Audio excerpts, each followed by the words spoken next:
Hello, lovely people of Earth. We have World's Funniest Comics on the Graham Norton Show, Volume 2. I can't remember if I did the first one. I think I did, but there's a lot of these kind of compilations that kind of have the same type of title, and my memory isn't great. So, whatever. This is what I have, okay? If I mess up the order, it's in proper manufashion, so it's fine. But, like, it's on theme, we're good. But I'm pretty sure I saw the first one first. I don't know. Anyway, who cares? It's comedians being funny. It's this show. I like the show. We're good. Who cares that it says Volume 2? Anyway, let's do this. Okay, we're good. Because he's, like, already talking.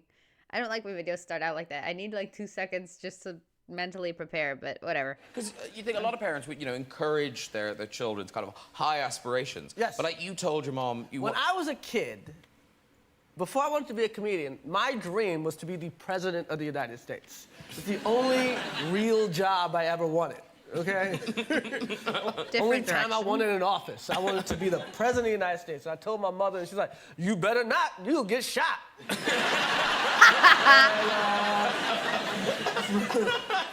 From then on, I never tried to be good in school at all. I can't be president. What's the point?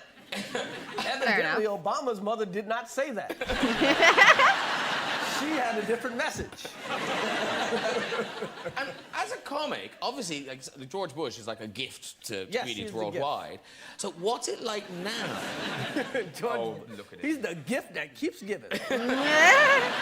So what's it and like you know now? He's got something to do with this oil spill, right? I know he's not the president, but watch, when we really get under all of this, we're gonna find JB initials on a cufflink down there.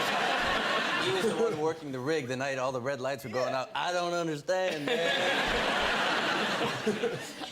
Can you do jokes about Obama? It's weird, because he's just so damn cool. It's not people go, "Oh, he can't tell jokes because he's black." No. He's just too cool. It's like doing jokes about Brad Pitt. What can you say about Brad Pitt? A lot. Your wife is hot. Weird things about aging that I didn't realize. Well, it's very hard if you were attractive. You know what I'm saying? You guys don't have to worry. But you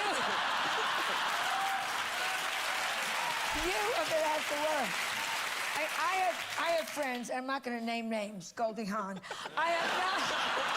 That can't take getting older, you know?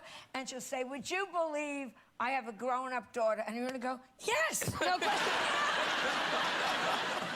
It's very hard for a woman to get older. Yeah. And older men, because I always faked orgasm, and now these old guys, if you moan and groan in the wrong ear, they don't hear it.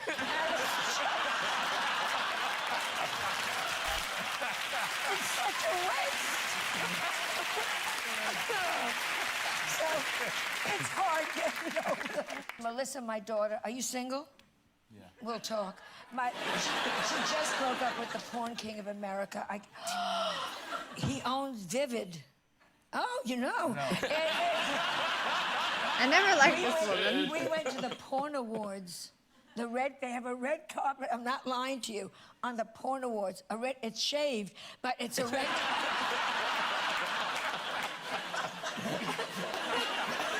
It's a sofa full of hosts. Oh, Yes. wow. Wow. I love what he's wearing. He looks like a Christmas tree or something that has too much tinsel, but I love it. Sofa full of hosts. Yes. Because Mr. Crystal, was it 9 times you've hosted the Oscars? I've been accused of that, yeah.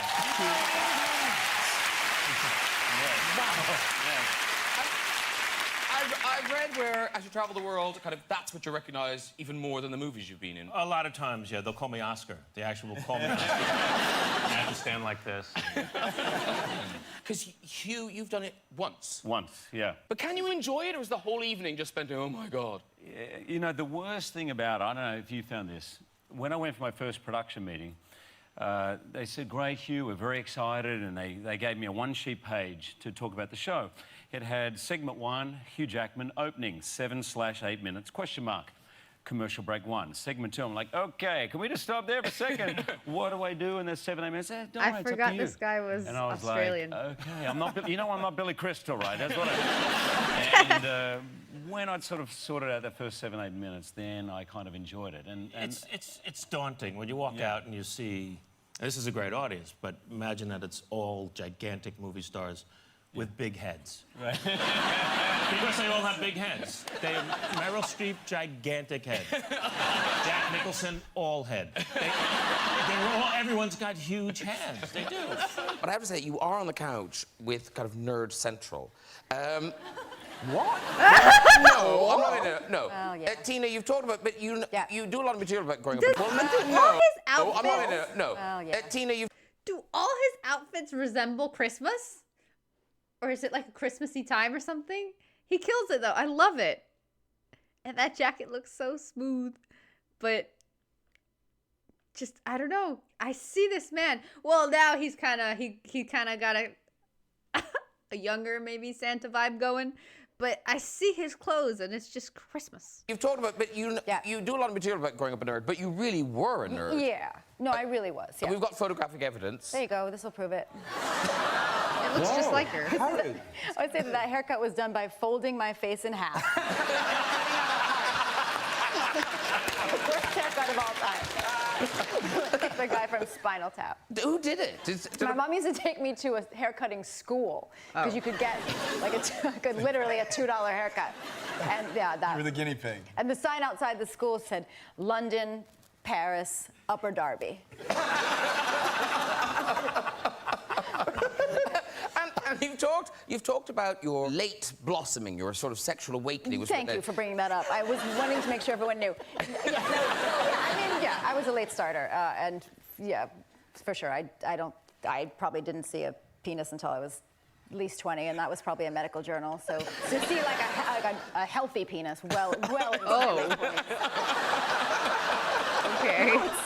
It's not modeled. It's fine. Oh. It's still horrible looking. But you this is so weird to be talking to someone. Yeah. You did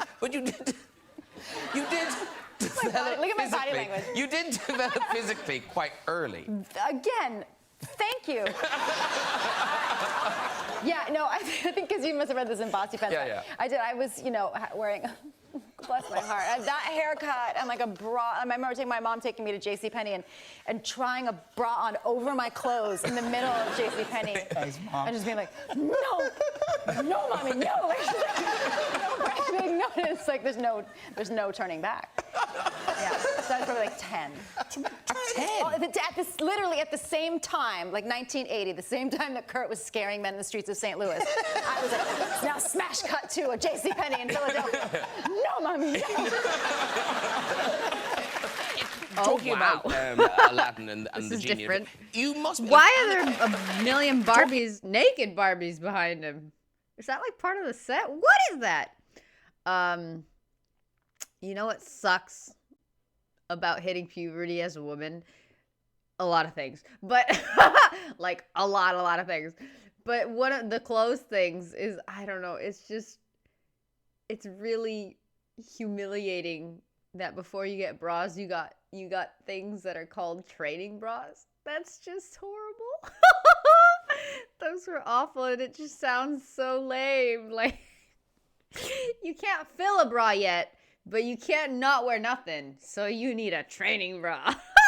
God, awful. Talking about Aladdin and the genie.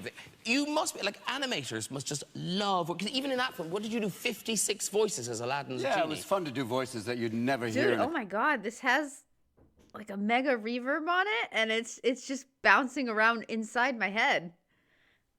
As if I were a cathedral. Dude, it sounds so weird. All right. Even in that film, what did you do, 56 voices as Aladdin's genie? Yeah, it was fun to do voices that you'd never hear in a cartoon, like Jack Nicholson. The idea of him being in a cartoon is like, maybe a little wrong for the kiddies. You know? It was fun because the first day we did it, I said, "Do you mind if I try something?" And they went, "Oh, fine." And then by the end, they had 23 hours of material to choose from. But And even the great thing about it was to even make fun of Disney's own marketing stuff, like the idea of them selling everything. And that was the first time they even made fun of themselves, which was kind of great. And did you feel like Disney were interfering, or they just let you go? Oh, I think they let me go because after a while they realized, this certainly works well. Maybe! And then after that, it was like this kind of tradition of hiring comedians to be in cartoons, which is great, because they come and they riff like crazy. And the great thing is, when I see, you give them a voice and then they draw it, and then the animators go from what you gave them and go even further, which is wonderful. And can you look at a cartoon and come up with a voice? Well, like with Happy Feet, I got to be, like, I played 2 different characters. Initially 3, but then they were worried that the one voice sounded too familiar. But when I got to play an Argentinian penguin, used to play the little machismo penguin, you know, the guys, the Argentinian guys were going, what do you know you want it? What are you looking at? You know you want it. Look at it. Don't be afraid of the flippers. I love you. I brought you some pebbles. There's some bling, baby. You want some bling? You know you do. Yes, you're hot, and you know I got a beak that'll make you feel so good. And then you had, like, all the crazier ones, you know? I love Robin Williams, but it's funny that to Americans, anything that speaks Spanish is all just the same. Potato, potato, papa, papa. Because that wasn't Argentinian, homie. That was just more... It felt like what the stuff he did in Birdcage. When they were talking about being Guatemalan and all that, it just, that wasn't Argentinian. A for effort, though. You're funny. I love you. But it's funny how they just put every Spanish-speaking thing in the same bag, and it's all basically Mexican, which is what they know because that's what they got close. Now, talking of penguins, because we like penguins, everyone likes penguins, there was a story this week, did you see it, about a penguin in a wildlife centre in Torquay, right? This is a little penguin, right? It was rejected by its mother, right? Which is very sad. Well done. Oh, look at you. Oh, don't cry. So it was rejected by its mother. So what do you do with a lonely little baby penguin? You buy it a friend. Now, I can't but help feel... They could have spent longer in the shop. Yeah. Right? You can hear the penguins going, thanks a lot. That's my friend. He doesn't do anything. He's been dead for 2 years. No, but the amazing thing is it did work. Really? It worked. The little baby penguin was doing really, really well till it choked to death on a big Google eye. Oh. Because they're quite loose. Do you remember the part when they actually, the Norwegian, I think the Norwegian ornithologists found out that about gay penguins? And they had 2 gay penguins who lived in the New York Zoo. And they were cohabitating for years, and they just, by the fact that they just kept bringing each other bling, like, I made this for you. Is that really? Really gay penguins, yeah. They gave great... I know that really gay penguin. Just gay penguin. Oh! I'm swimming! Who's got fish? I got fish! Oh, God. Really gay penguin. Okay, that was fun.